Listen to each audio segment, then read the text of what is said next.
אהלן חברים, מה שלומכם? שבת נעימה ושמשית לכולם.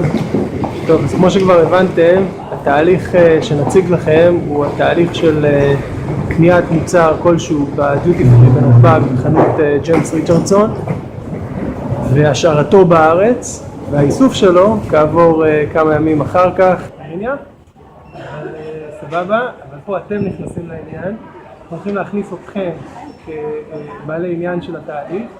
ומה זה אומר בעצם?